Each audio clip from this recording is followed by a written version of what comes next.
మన పగ ఆ నిఖిల్ అంతంతో మొదలవుతుంది.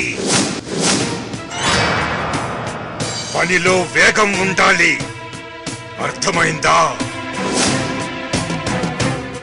ఆ శాస్త్రి కుటుంబం మీద పగ తీర్చుకోవాలన్న ఆశల్ని అడియాశలు చేయకు. ఏమో శివయ్య, మా అమ్మని చంపాలని నేను చేసిన ప్రయత్నమే టోటల్గా బెడిసి కొట్టింది. ఆ అపజయంతో నాలో నిస్సత్తువ ప్రవేశించింది. నేనేమీ చెయ్యలేనేమో అన్న బలహీనత నా మనసులో కలుగుతుంది. ఇంకో పక్క నీకిచ్చిన మాట నెరవేర్చలేకపోతున్నానే అన్న బాధ నన్ను పట్టి పీడిస్తోంది.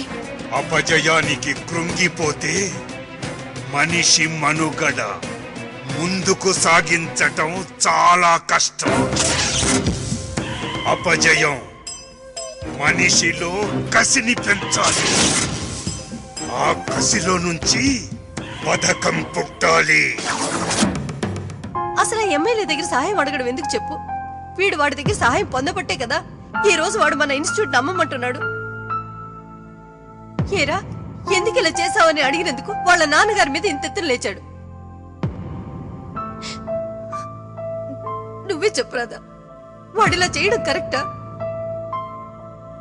నువ్వు చేసిన తప్పురా అనడం మీ మావయ్య గారు చేసిన తప్ప?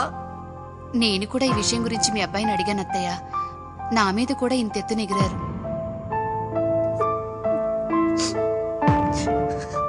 ఉన్నదేమో ఇద్దరు కొడుకులు. ఒక కొడుకు ఏమి కానట్టు ఇలా బయట ఉంటే ఎంత రామోజీ.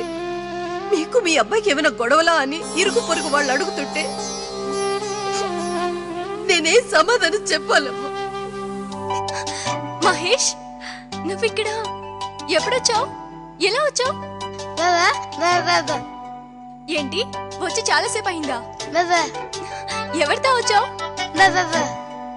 అమ్మతోనా? ఏంటి, కొత్త డ్రాయింగ్స్ ఏమైనా వేసావా?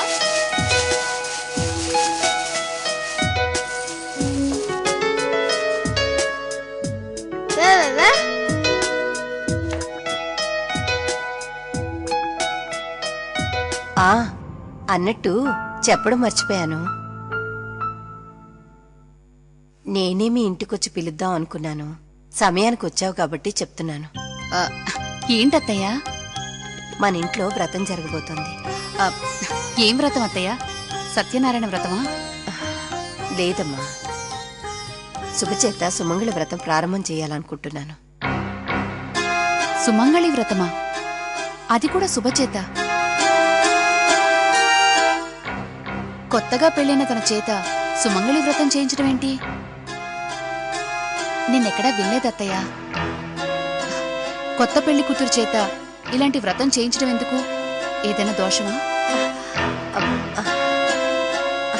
అదేం లేదమ్మా, శుభజాతకం ప్రకారం సుమంగళి వ్రతం చేస్తే మంచిదని చెప్పారు, అందుకని. అంతేనా?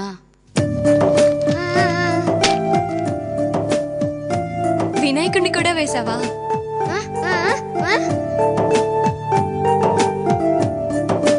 నువ్వు ఆ వ్రతానికి మన ఇంటికి వస్తావు కదా? తప్పకుండా వస్తానత్తయ్య.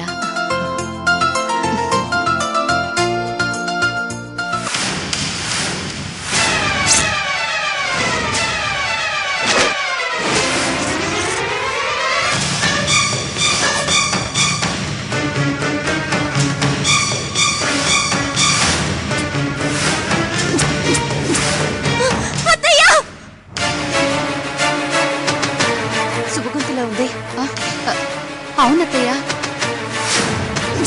ఏమైంది శుభా? ఎందుకలా అరిచావు?